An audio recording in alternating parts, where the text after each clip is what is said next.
Vemos en el año, porque la próxima vez, si Dios nos da vida, si la próxima vez que nos veamos, pues ya sería creo que 2 de enero del 2022. Entonces este es el último domingo del año, y por lo mismo quisiera que cerráramos este 2021 con una meditación más que como con un estudio. Deseo que podamos reflexionar en la forma en la que tomamos decisiones antes de comenzar un nuevo año, porque las decisiones se arrastran. Muchas veces incluso nos podemos ver prisioneros de una mala decisión mal tomada y que vamos arrastrando. Y el problema a veces no es tanto que tomamos una mala decisión, sino que no sabemos corregir. O peor aún, no sabemos distinguir que tomamos una mala decisión. Entonces, quiero ponerle como pausa a los mensajes de Filipenses y quiero leer un pasaje que tiene una de las enseñanzas más valiosas de la Biblia respecto a las decisiones. Y por lo mismo, como es una enseñanza muy valiosa, también es una de las enseñanzas más duras del Antiguo Testamento. Como dije, la meditación, la reflexión de esta tarde está orientada para que sepamos tomar consejo de parte de Dios y poder decidir pasos de vida con sabiduría. Hay buenos ejemplos en la Biblia que debemos de imitar. De esto se habla en Hebreos, por ahí del capítulo 11, cuando se nos está diciendo que hay una gran nube de testigos en derredor nuestro, ¿no? Y esa gran nube de testigos son las personas que finalmente han alcanzado la meta y que están observando nuestro progreso, ¿no? Entonces, esta gran nube de testigos dan testimonio de que es posible correr la carrera de fe y que es posible alcanzar el supremo llamamiento en Cristo Jesús, que es ser un varón perfecto, tal y cual como Cristo. Pero también, así como hay buenos ejemplos, también la Biblia está llena de malos ejemplos, y son malos ejemplos que están ahí para que los evitemos. De hecho, la Biblia va a tener más malos ejemplos que buenos, porque Dios es especialista en desnudar y exhibir a todos los protagonistas de la Biblia para que nuestra mirada jamás se centre en los hombres, ya sea en sus capacidades o en sus virtudes. Nuestra mirada no tiene que estar centrada en los hombres, sino solo se enfoque en Cristo. Hay decenas de malos ejemplos para que nosotros podamos ver que en Jesús está cumplido el modelo perfecto e infalible que debemos de seguir. La Biblia, particularmente el Antiguo Testamento, es especialista en manchar a sus protagonistas. Y esto es porque hubo profetas, pero los profetas fueron asesinados. Hubo reyes, pero los reyes se corrompieron. Hubo sacrificios y los sacrificios comenzaron a ser abominables delante de Dios. De tal forma que nuestra mirada solamente tiene que estar puesto en el maestro y profeta por excelencia, que es Cristo, que resucitó y que está a la diestra del Padre, de un rey que no se corrompió, sino que es un rey perfecto y que está sentado a la diestra del Padre, y que hay un sacrificio que es santo y es agradable al Padre y que está igualmente a la diestra del Padre. Entonces hay muchos malos ejemplos, pero que están ahí en la Biblia para que podamos tomar consejo de ellos y evitar el daño. Dice Proverbios que el ingenuo ve el daño y lo recibe, pero el que es entendido, el que es sabio, ve el daño y se aparta. Lo que Dios quiere es que nosotros evitemos el daño, evitemos la ruina espiritual al tomar el consejo de estos malos ejemplos.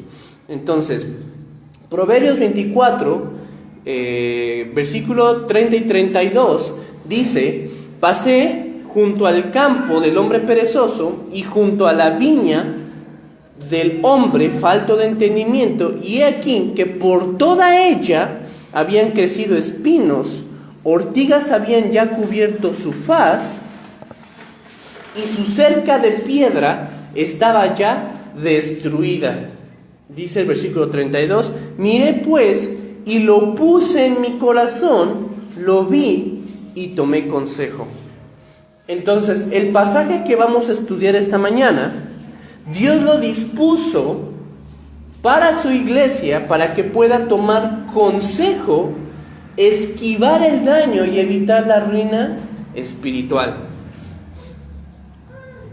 Es necesario que a la hora de que nosotros leamos historias de la Biblia, podemos ver en qué cosas acertaron sus personajes y en qué cosas se equivocaron. Y por encima de eso, ¿por qué es que ellos fallaron o por qué es que ellos tuvieron éxito? Es decir, que veamos el resultado final de la fe que hubo en estas personas. En la Biblia tienes algo que tú no vas a encontrar en tu vida personal o en la vida de la gente que te rodea. Y eso es que tú ya puedes ver la vida acabada, concluida y puesta como un testimonio de parte de Dios para que veas las evidencias de las acciones y de la calidad de fe de las personas que se plasmaron en la Biblia. En estas anécdotas vas a poder ver gente a la que Dios aprobó, gente a la que Dios reprobó por sus acciones y por su fe. Y estos dieron evidencia de que sus vidas tuvieron fruto y recompensa por su justicia o por su injusticia ante los ojos de Dios. Entonces es sabio ver el resultado y la finalidad de estos personajes que hay en la Biblia, porque hay buenos ejemplos, que no se malentienda, hay muy buenos ejemplos, pero así como hay buenos ejemplos, hay malos ejemplos que cumplen un propósito, y es que tomes consejo, porque estas personas Dios las juzgó y dijo, este es el resultado de su vida, este es el resultado de su fe y de sus decisiones. Entonces, para esto, para poder ver, observar y tomar consejo del ejemplo, vamos a leer sobre la vida de una familia que se halla en el libro de Ruth.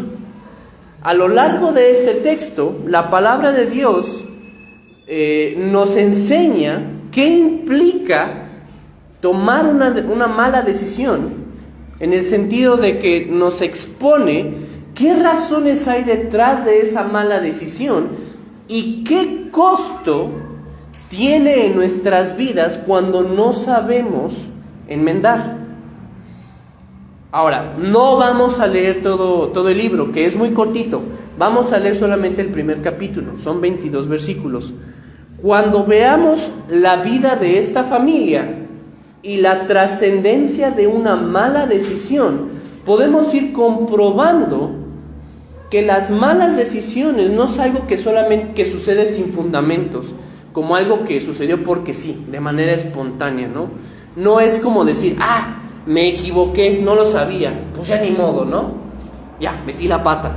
No es así. Las malas decisiones tienen fundamentos que pueden ser, y más bien siempre son deseos y aspiraciones que están detrás de esas decisiones.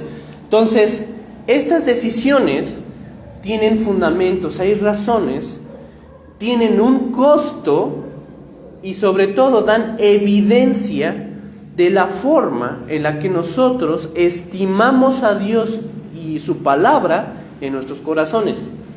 Entonces, las decisiones, tanto las buenas como las malas decisiones, tienen fundamentos, hay razones, tienen motivaciones, pues, si lo quieren ver de esta manera, tienen un costo y aparte de todo dan una evidencia de lo que está aquí adentro y aquí, ¿sí? Entonces, antes de entrar en el pasaje de esta tarde, que es Ruth capítulo 1, quiero darte un poco de contexto sobre el libro de Ruth, de manera que puedas entender con más claridad, con más profundidad, el tiempo, y repito esto, quiero que entiendas el tiempo en el que están sucediendo estas cosas que se narran en el primer capítulo de Ruth. Lo primero que quiero que sepas es que los acontecimientos narrados en Ruth suceden en uno de los momentos más violentos de la historia del Antiguo Testamento, que es el libro de los Jueces. En este primer capítulo se menciona que después de la conquista de la tierra prometida, es decir, Dios libera a el pueblo de Israel, a los hebreos de Egipto, pasan 40 años en el desierto, son introducidos, pasan el río Jordán, son introducidos en la tierra prometida, y todo el libro de Jueces, de Josué, te va a mencionar la conquista a grandes rasgos, ¿sí? Entonces, el libro de Jueces es posterior a esa conquista, y te va a decir, el libro de Jueces, particularmente sus primeros capítulos, que después de que fue conquistada, que fueron destruidos muchos pueblos, todavía quedaron varios que pues no fueron conquistados, no fueron echados de la tierra. El mandato original que recibió Moisés y que luego recibió Josué es que toda la nación israelita tenía por mandato echar por completo a los moradores de esa tierra, es decir, no debían de dejar sobrevivientes, no podían cohabitar con ellos, o era nación de Israel o nación de cananeos, no había, era uno u otro, no podían existir los dos. En Deuteronomio capítulo 20 versículo 17, Dios manda a su pueblo que al entrar en la tierra prometida, ellos debían destruir al Eteo, al Amorreo, al Cananeo, al Fereceo, al Heveo y al Jebuseo. Incluso en este versículo 17 de Deuteronomio 20 se dice, o sea, textualmente Dios dice, no vas a dejar ninguna persona con vida.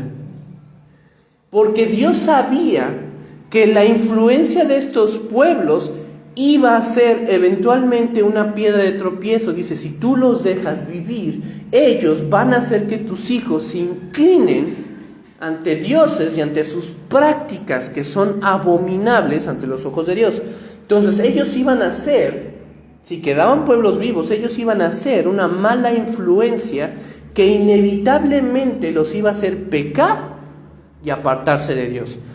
Entonces todo el inicio del capítulo 1 de Jueces se menciona qué batallas sucedieron después de la muerte de Josué, pero a partir del versículo 27 se va a comenzar a decir que los pueblos, que el pueblo de Israel no echó a ciertos moradores de la tierra, es decir, los dejó, les perdonó la vida. Y dentro de estos pueblos que se mencionan están todos los que Dios les dijo que debían de destruir y que no debían de permitir que compartieran habitación con ellos.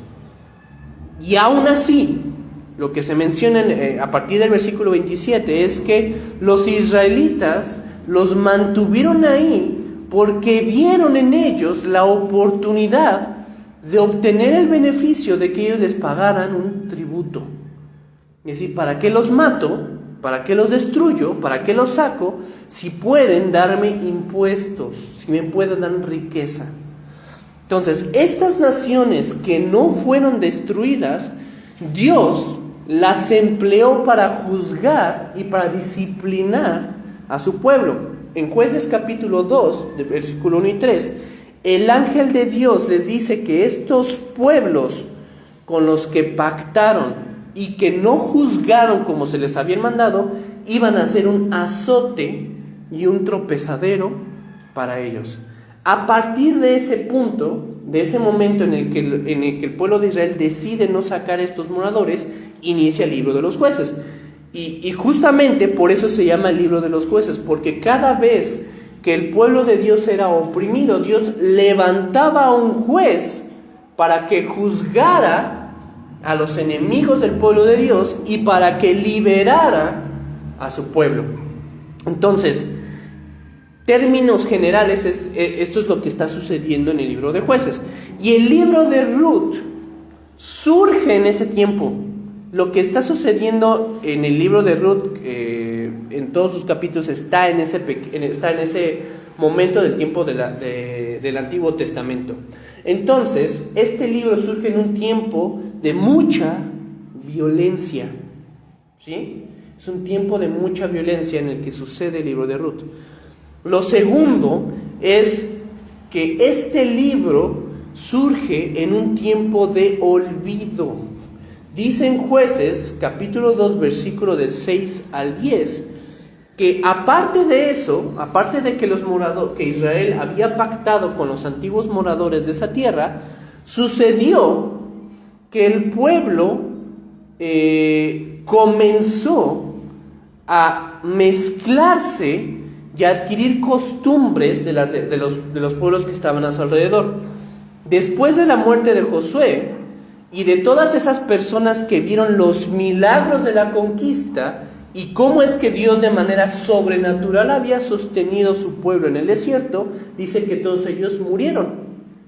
Y después de esa generación de Josué, dice el versículo 10 de Jueces 2, dice, se levantó después de ellos otra generación que no conocía a Jehová, ni la obra que él había hecho por Israel. Este pasaje tiene mucha profundidad, pero no es el momento para andar en él. Lo que quiero dejarte en claro es que este libro sucedió en un tiempo de olvido, en el que los israelitas olvidaron a Dios y olvidaron todo lo que Él había hecho por ellos y olvidaron de dónde es que lo sacó Dios. Entonces el libro de Ruth sucede en un tiempo de olvido, ¿sí? Lo tercero es que surge este acontecimiento del libro de Ruth, surge en un tiempo de rebeldía e ignorancia.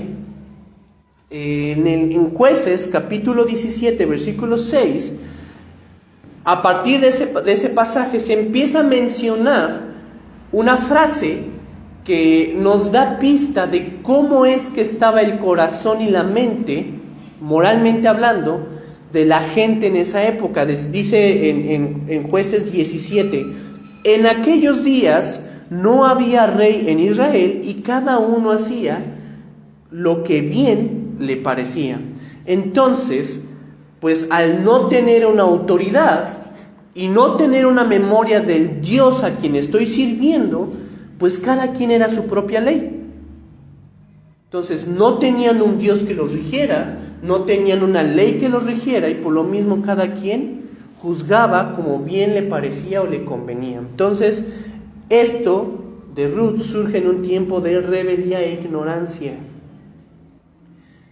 En cuarto lugar, esto de Ruth que te voy a mencionar surge en un tiempo que en términos generales era malo.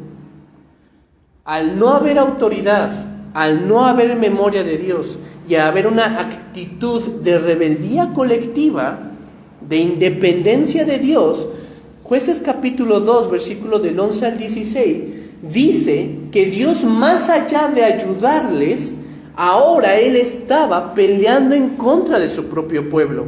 Dice el versículo 15 particularmente, dice, por donde quiera que salían, o sea, ¿quiénes salían? El pueblo de Dios, por donde quiera que salían, la mano de Jehová estaba contra ellos para mal, como Jehová había dicho y como Jehová se lo había jurado, y tuvieron gran aflicción. Porque la promesa de Dios es, sí, yo te voy a bendecir y te voy a prosperar, pero si tú me desobedeces, si tú te rebelas, si tú olvidas de dónde saliste, yo mismo te voy a destruir y pronto vas a perecer de la tierra. Esa fue la advertencia.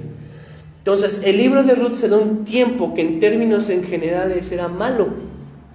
Malo por la moral que estaba reprobada, malo porque los enemigos de los israelitas los dominaban, y malo porque Dios mismo estaba peleando contra su pueblo por su rebeldía, ¿sí? Y en sexto lugar, este libro surge en un tiempo de hambre. De manera muy particular, el libro de Ruth, y este capítulo en el que vamos a meditar, sucede en el tiempo en el que se comienza a hablar en Jueces capítulo 6, que comienza a decir que como el pueblo de Israel tenía muchos enemigos, constantemente destruían sus tierras, su ganado, a su pueblo, y no había quien cultivara la tierra, y comenzó a haber hambre. Entonces, Jueces capítulo 6, versículos del 1 al 6, describe que un pueblo que habitaba en Madián, los madianitas, constantemente atacaban a los poblados del sur de Israel, de la parte sur de la tierra prometida, robaban sus cultivos y destruían su tierra. Por lo mismo, se vivió un tiempo de muchísima pobreza. De tal forma que dice el versículo 6, de este modo empobrecía Israel en gran manera por causa de Madián, y los hijos de Israel clamaron a Jehová. Entonces, te lo repito, este libro de Ruth surge en un tiempo de mucha violencia, de mucha ignorancia, de olvido, de mucha maldad, y en un tiempo de mucha hambre. Y no solamente un hambre física, un hambre espiritual. Porque si en términos en general no había comida, también lo que te está describiendo Jueces es que no había conocimiento de Dios. La gente ignoraba quién era Dios. ¿Sí? Entonces, este es el contexto. Este es el tiempo en el que surge esta anécdota de Ruth capítulo 1. Entonces, ya te di el contexto, vamos a leer el pasaje sobre el que vamos a estar meditando el día de hoy, que es Ruth capítulo 1, versículo del 1 al 22, que dicen: aconteció en los días que gobernaban los jueces que hubo gran hambre en la tierra, y un varón de Belén de Judá fue a morar a los campos de Moab, él y su mujer y 2 hijos suyos. El nombre de aquel varón era Elimelech, y el de su mujer Noemí, y los nombres de sus hijos era Malón y Kelión, efrateos de Belén de Judá.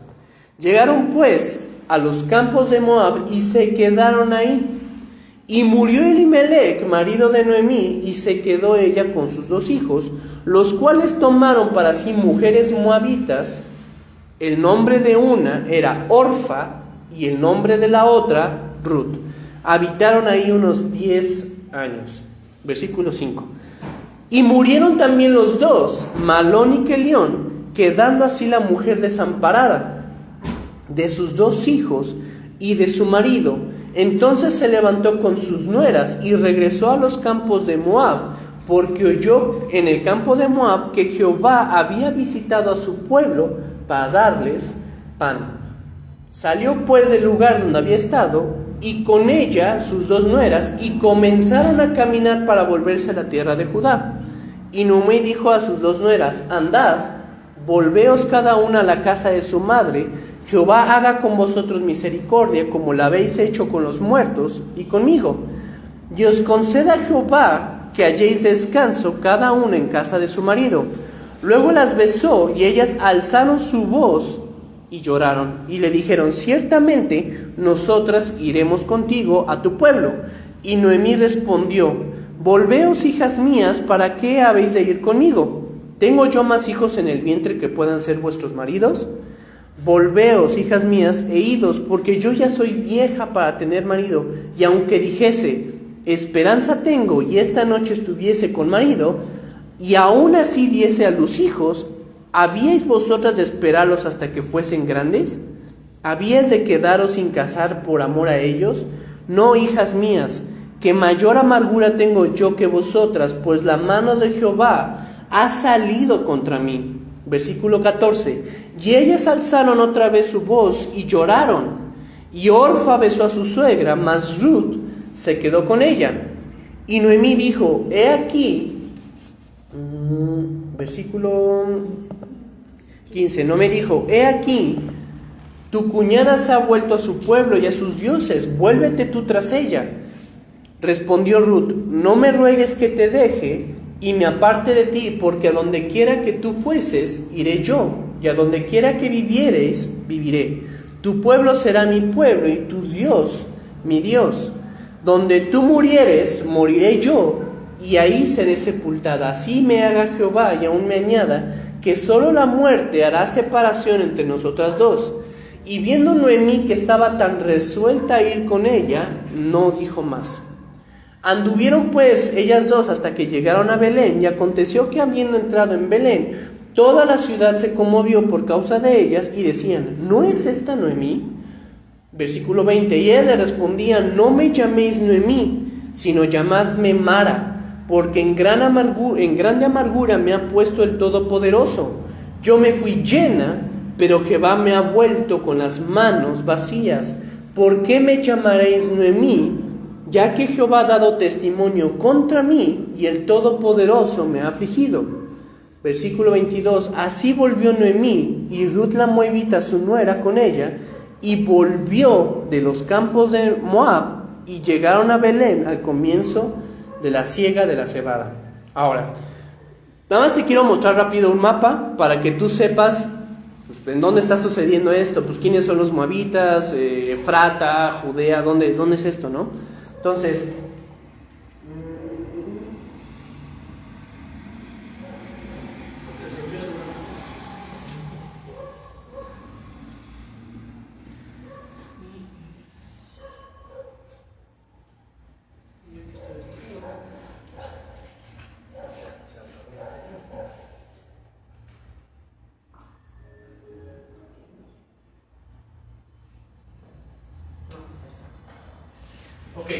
entonces, los lugares de los cuales están hablando en este pasaje te está diciendo que Elimelech y Noemí eran de Judá, y te dice que sus hijos eran efrateos. Hay un puntito aquí que se llama, es aquí abajo de Hebrón, es por aquí, esta parte de aquí. Ellos pertenecían a este lado, justamente en esta parte que no se alcanza a ver, como en este óvalo, hasta aquí llega como una silueta amarilla. En este punto está el mar Salado, el mar Muerto, ¿sí?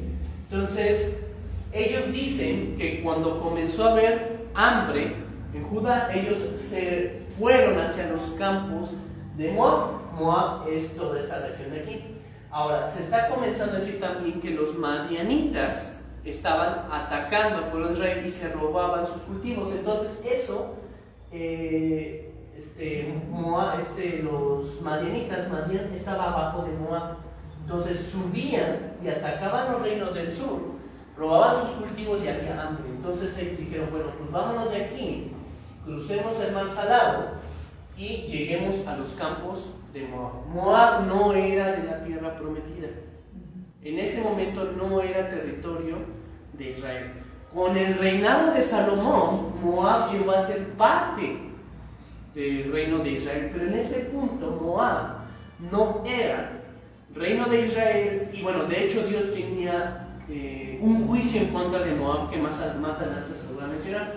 Pero esto es lo que estaba pasando. Ellos tuvieron que de Judá regresar a Moab y cruzar el mar Salado. Esto que te estoy diciendo tiene una razón de ser, pero estoy mencionando del mar Muerto por un motivo, ¿sí?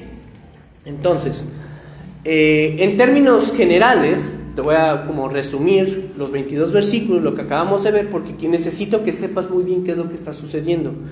Te está diciendo en primer lugar, el capítulo 1, que había una familia que abandonó su tierra, abandonó Judea, Belén, porque no había comida. Más adelante en Jueces sabes que era porque los madianitas estaban robando la comida. En segundo lugar, te dice que se mudaron a un lugar extraño y se rodearon de extranjeros. Moab no era del pueblo de Israel. En tercer lugar, te está diciendo que muere el esposo de Noemí, Elimelech. En quinto lugar, te está diciendo que después de la muerte de Elimelech, la esposa Noemí da a sus hijos en casamiento con moabitas, que eran Malón y Kelión, los hijos de Elimelech. Finalmente se casaron con mujeres de otra nación, ¿sí? En quinto lugar, los hijos mueren.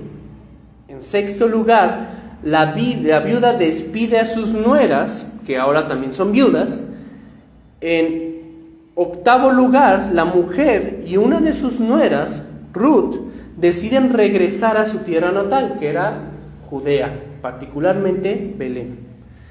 Y en octavo lugar se dice que cuando ella llega a Belén y todos comienzan a preguntar, pues, ¿quién es ella?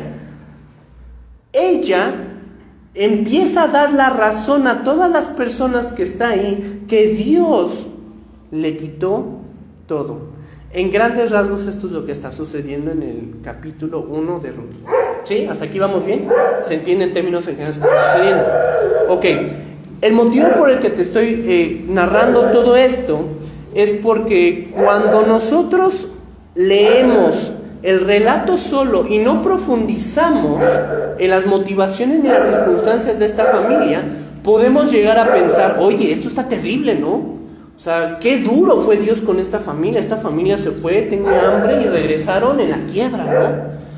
Algo que no te dice el pasaje, pero que sí sucede, es que ellos al abandonar su tierra, perdieron su herencia. Porque si no la estás ocupando tú, alguien más la hereda.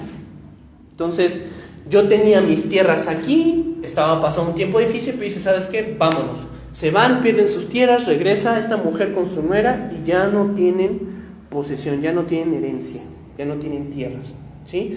Entonces, cuando no hay entendimiento de qué es lo que está pasando y juzgas desde afuera, puedes llegar a concluir lo mismo que Noemí pensaba en esta historia, porque dice en los versículos 20 y 21, dice, Jehová me ha vuelto con las manos vacías, Jehová ha dado testimonio en contra de mí, el Todopoderoso me ha afligido. Es decir, lo que se podría pensar cuando no hay entendimiento es que Dios fue el que me quitó las cosas, Él tiene la culpa. ¿Se entiende? Entonces, cuando nosotros no profundizamos, no sabemos qué es lo que está sucediendo, podemos llegar a pensar que, pues, hermano es Dios, ¿no? Las circunstancias, hoy había guerra, tenía hambre, me fui, oye Dios, ¿cómo no me ayudas, no? O sea, regresé con las manos vacías, ¿no? ¿Qué pasó aquí? Pero cuando nosotros profundizamos y nos enteramos del fondo de la decisión de esta familia y sobre todo del varón de esta familia que era Elimelec, entendemos que no hay nada más falso, no hay nada más ignorante y abominable que culpar a Dios por las desgracias personales. Es horrible. Hay motivos de peso que llevaron a este hombre y a su familia a moverse de la tierra que Dios les había dado por herencia. Y por eso a lo largo de esta meditación, de esta reflexión, quiero hacerte unas preguntas que se van a estar respondiendo con el pasaje. Pero quiero que más bien, en vez de quedarte con puntos, con conclusiones, quiero que te hagas preguntas, planteamientos.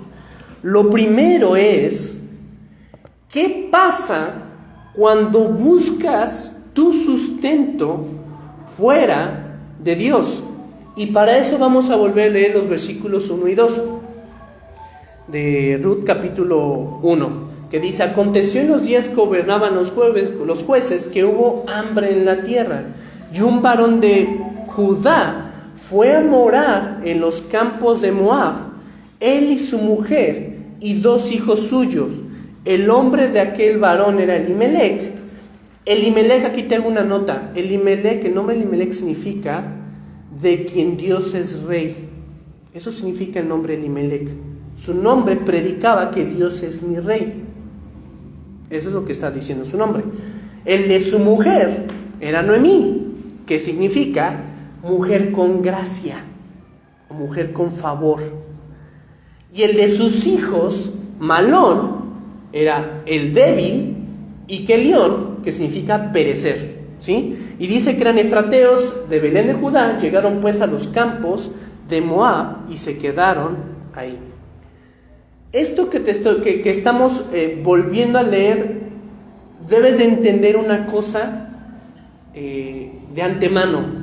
Cuando tú estás buscando sustento fuera de Dios, inevitablemente vas a dar pasos atrás. Porque si algo dejó en claro, por lo menos haber visto en mapa, y por eso te lo repetí un par de veces, es que ellos para ir a Moab tuvieron que dar pasos atrás, regresar por el Mar Muerto para entrar a la tierra de Moab. Sí, entonces este hombre dijo, ¿para qué me quedo aquí? Mejor vamos a regresarnos allá, donde seguramente está mejor que aquí. Eso es la base de la decisión de este hombre. Pero ahora, ¿cuáles son las motivaciones? ¿Cuál es el fondo? Te quiero mencionar 3 cosas que este Elimelech debió de haber considerado y no lo hizo. Lo primero es que Dios le había prometido a su pueblo herencia y sustento. En Génesis 17, 7 y 8, Dios hace un pacto con Abraham y le promete que él tendría una tierra como herencia si él guardaba sus mandamientos. Y en Levítico, Dios repite esa misma promesa, pero aparte le dice, esta tierra que te voy a dar va a ser de esta forma. Le da un atributo. Él va a decir, tu herencia va a ser de esta forma. Dice Levítico 20, versículo 24, dice, pero a vosotros os he dicho, vosotros poseeréis la tierra de ellos y yo las daré para que la poseáis por heredad. Tierra que fluye leche y miel. Yo Jehová vuestro Dios, que os he apartado de los pueblos. Entonces, Dios no solamente había prometido una herencia, sino que te estaba diciendo que esa herencia iba a ser rica en sustento. Entonces, lo primero que Elimelech no consideró es que Dios ya había prometido desde antes que él iba a proveer, él iba a dar sustento. Eso es algo que no se está viendo ahí, pero es algo que se ve reflejado en su decisión. Él no consideró la promesa de Dios. Lo segundo es que Dios prometió un futuro de libertad y de prosperidad a su pueblo. En Éxodo capítulo 6 se nos está mencionando el inicio de cuando Dios comienza a liberar al pueblo de Israel. Y hay 2 motivaciones que se mencionan a partir del capítulo 6 de Éxodo. El primero de ellos es porque Dios se lo había prometido a Abraham, yo te voy a dar una tierra por herencia. Y lo segundo es porque Dios estaba en contra de la esclavitud. Dios aborrece que los hombres opriman a sus prójimos, porque lo que Dios le dice en Éxodo 6 es, el clamor del pueblo de Israel ya llegó hasta mis oídos y yo voy a descender para liberarlos. Eso es lo que le está diciendo. Entonces, el motivo por el cual Israel tenía una nueva tierra, tenía una nación, es porque Dios lo había prometido y porque Dios les dijo que les daría libertad. Esas eran las 2 razones. Querer moverme del lugar de donde estoy porque quiero libertad y provisión es no tener en consideración lo que Dios ya había dicho. Dice Éxodo capítulo del 6 al 8, yo soy Jehová y yo os sacaré de debajo de las tareas pesadas de Egipto y os libraré de su servidumbre y os redimiré con brazo extendido y con juicios grandes y os tomaré por mi pueblo y seré vuestro Dios y vosotros sabéis que yo soy Jehová vuestro Dios, que os sacó de debajo de las tareas pesadas de Egipto y os meteré en la tierra por la cual alcé mi mano, jurando que la daría a Abraham. Entonces, no tenía sentido. Dios había prometido libertad y había prometido herencia, y una herencia sustentable, rica, abundante. Elimelech no consideró esas cosas al tomar esa decisión. Y en tercer lugar, es que Dios desde un inicio había establecido enemistad entre los israelitas y los moabitas. Para que te des una idea, Moab proviene de una familia que se menciona en Génesis cuando se destruye Sodoma y Gomorra. Moab provenía de la familia de Lot. Entonces, pero si ustedes recuerdan cómo es que surge la familia de, cómo es que más bien fructifica la familia de Lot, fue una familia que fructificó por el incesto. Las hijas embriagaron a su padre y tuvieron hijos con ella. Entonces, de antemano, Moab ya no tenía un buen antecedente, pero cuando el pueblo de Israel sale de Egipto y quieren llegar a parte de lo que es ya la tierra prometido, Moab les negó dar agua y pan a la nación de Israel. Entonces para Dios eso fue algo altamente ofensivo. Entonces, en Deuteronomio 23, versículo del 3 al 6, dice: no entrará amonita ni moabita, la persona de Moab, en la congregación de Jehová, ni hasta la 10ª generación de ellos no entrará en la congregación de Jehová para siempre, por cuanto no salieron a recibir con pan y agua al camino cuando salisteis de Egipto, porque alquilaron contra ti a Balaam, hijo de Beor, de Peteor en Mesopotamia, para maldecirte. Mas no quiso Jehová tu Dios oír a Balaam, y Jehová convirtió la maldición en bendición, porque Jehová tu Dios te amaba. No procurarás la paz de ellos, ni su bien en todos los días, por siempre. Si eso no te queda en claro que ellos son tus enemigos, no sé de qué otra forma te lo tiene que decir. Dios dijo, para siempre van a ser tus enemigos. Dios ya había prohibido la unión, la convivencia con los moabitas, porque Elimelech se tenía que meter a un lugar en el que Dios le había dicho ya abiertamente: no te tienes que meter ahí.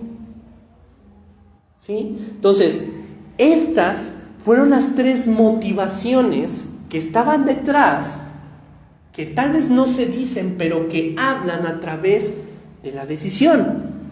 ¿Qué es lo que pasa cuando quieres buscar tu provisión fuera de Dios?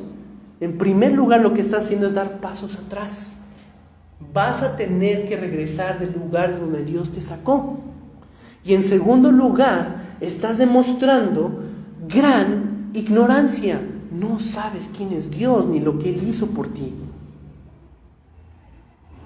El segundo planteamiento que te quiero hacer es: ¿cuál es tu ganancia fuera de Dios? O mejor dicho, ¿cuál es tu ganancia sin Dios? Vamos a leer otros 2 versículos, que es Ruth capítulo 1, versículo de 3 al 5, y dice: y murió Elimelech, marido de Noemí, y quedó ella con sus 2 hijos, los cuales tomaron para sí mujeres moabitas. El nombre de una de ellas era Orfa, y el nombre de la otra era Ruth, y habitaron ahí unos 10 años. Y murieron también los 2, Malón y Kelión, quedando así la mujer desamparada de sus 2 hijos y de su marido. El motivo por el cual nosotros abandonamos nuestro lugar con Dios y buscamos algo en el mundo es porque el pecado ofrece una promesa, beneficio inmediato. Lo tienes ahora aquí, a tu gusto y disposición y como tú lo quieras. Pero Dios es muy claro al respecto del fruto y de la recompensa del pecado. Romanos 3:23 te lo dice claramente: porque la paga del pecado es muerte. Lo único que tú vas a obtener del pecado es muerte. Dices: oye, pero entonces ¿por qué no me he muerto? Porque parte de los frutos y las recompensas que tú vas a obtener están listas y dispuestas para morir. Van a perecer, no van a durar. Porque la paga del pecado es muerte, mas la dádiva de Dios es vida eterna en Cristo Jesús, Señor nuestro. ¿Qué fue lo que sucedió con el esposo y los hijos de esta mujer? Se murieron. Y no es coincidencia que estos hijos se hayan llamado débil y perecer, porque lo que tú quieras cultivar fuera de Dios se va a morir. Está destinado a perecer. Romanos 8 también lo repite esta misma idea que se menciona en Romanos 3. Dice, porque el ocuparse de la carne es muerte y corrupción, mas el ocuparse del Espíritu es vida y paz. Lo único que tú vas a cosechar, la única ganancia que tú vas a obtener es muerte. Y no porque te vaya a caer un relámpago, no, es porque lo que está fuera de Dios está destinado a morir, va a perecer. Y te está diciendo este pasaje que pasaron 10 años.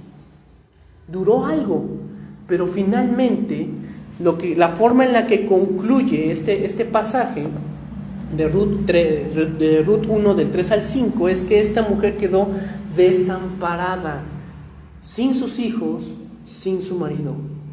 Y porque para los que no entiendan esta palabra de amparado es ya no tengo amparo, ya no tengo quien responda por mí, estoy a la deriva.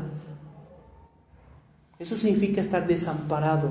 Nadie responde por ti, no hay nada que te defienda. Entonces, cuando tú quieres obtener tu ganancia va a ser muerte, cosas que no perduran y desamparo. Ya nadie te defiende. Lo tercero que quiero que te lleves con un planteamiento, con un cuestionamiento es ¿qué tan lejos puedes llegar sin Dios? Ruth capítulo 1, versículo de 6 al 7 dice, entonces se levantó con sus nueras y regresó de los campos de Moab, porque oyó en el campo de Moab que Jehová había visitado a su pueblo para darles pan. Salió pues del lugar donde había estado, y con ella sus 2 nueras, y comenzaron a caminar para volverse a la tierra de Judá. ¿Qué tan lejos puedes llegar sin Dios? La respuesta aquí no te la está dando, pero lo que sí te está diciendo es que inevitablemente vas a tener que regresar. Si Dios ya te seleccionó para Él, vas a tener que dar pasos atrás, pero dar pasos atrás es muy costoso, por lo que te voy a mencionar a continuación. Pero ¿qué tan lejos puedes llegar sin Dios? Ellos llegaron a Moab, vivieron 10 años y tuvo que regresar ella sin marido, sin hijos, sin familia, sin herencia y sin esperanza. Y el último punto que te quiero compartir es ¿cuál es el futuro que te espera sin Dios? Versículos 11 al 13. Y Noemí respondió, volveos hijas, ¿para qué habéis de ir conmigo? ¿Tengo yo más hijos en el vientre que puedan ser vuestros maridos? Volveos, hijas mías, e idos, porque yo ya soy vieja para tener marido, y aunque dijese, esperanza tengo, y esta noche estuviese con marido, y aún diese a luz hijos, ¿habríais vosotras de esperarlos hasta que fueren grandes? ¿Habrías de quedaros sin casar por amor a ellos? No, hijas mías, que mayor amargura tengo yo, pues la mano de Jehová ha salido contra mí. Todo aquello que tú creíste en algún momento que era seguro en Dios, lo vas a perder. El futuro y la expectativa que tenía Noemí, la perdió. ¿Quiénes eran? Sus hijos y su esposo. La respuesta a esta pregunta, ¿cuál es el futuro que te esperas en Dios? Es no tienes expectativa. Porque todo lo que tú obtengas en el mundo está destinado a perecer.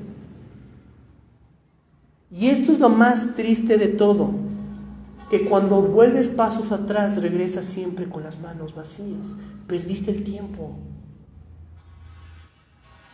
perdiste tus recursos, perdiste tus emociones invertidas, perdiste expectativas, no tenías nada que hacer ahí.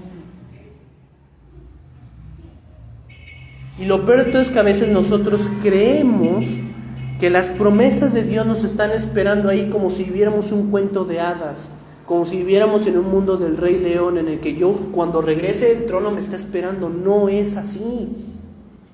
Esta mujer regresó sin su esposo y sin sus hijos, y nadie se los regresó, te lo aseguro. La historia da mucha esperanza porque finalmente Ruth consigue un esposo y era un hombre que era justo, era bueno, y que aparte de todo, de ahí proviene el linaje de David, que es el linaje de Jesús. Pero esta mujer perdió esa expectativa. ¿Qué futuro te espera sin Dios? Ninguno. Ninguno. Quiero concluir esta reflexión con lo siguiente.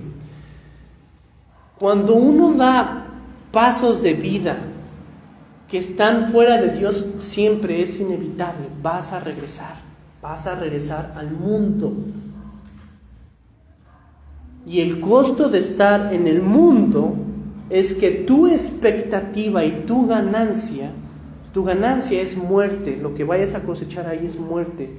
Y tu expectativa de vida es que vas a perder lo que Dios ya te había prometido. Vas a desperdiciar tus frutos y tus dones. Lo segundo es que siempre el fruto de dar pasos fuera de Dios es justamente lo que se está mencionando en los versículos 20 y 21 de Ruth capítulo 1, que dicen: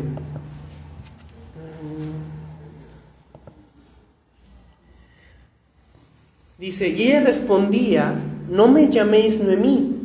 Te repito, Noemí significa agraciada, mujer con gracia. No me llaméis Noemí, sino llamadme Mara, que significa amargada.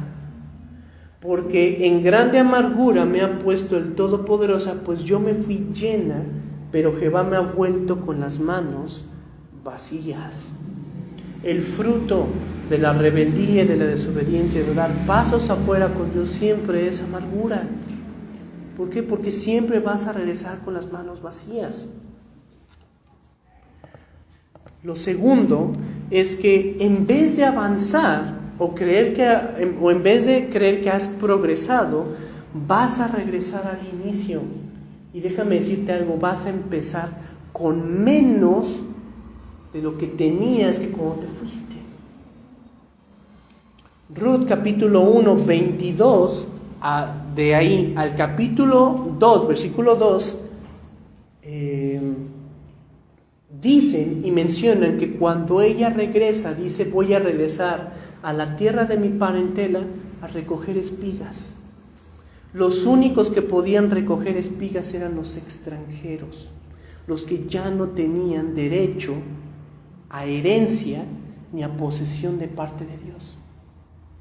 No solamente regresé al lugar de donde salí, sino que ahora tengo menos. Y eso es una realidad. Siempre vas a tener menos ánimo, menos tiempo, menos expectativas, menos emociones.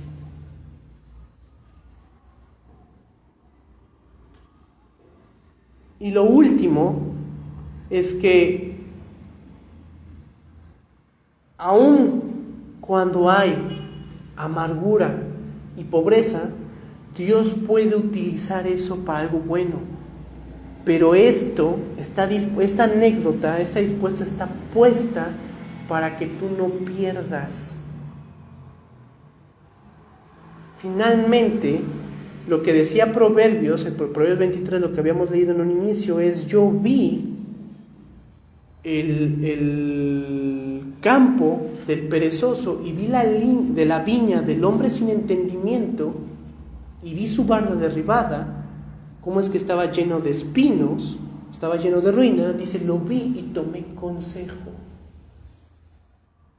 Este caso de esta mujer está puesta, de esta familia y particularmente esta mujer está puesta para que tú tomes consejo. Dar pasos fuera de Dios es caro y siempre vas a regresar con las manos vacías, y el fruto de haber de haber dado pasos fuera de Dios es que vas a regresar con amargura.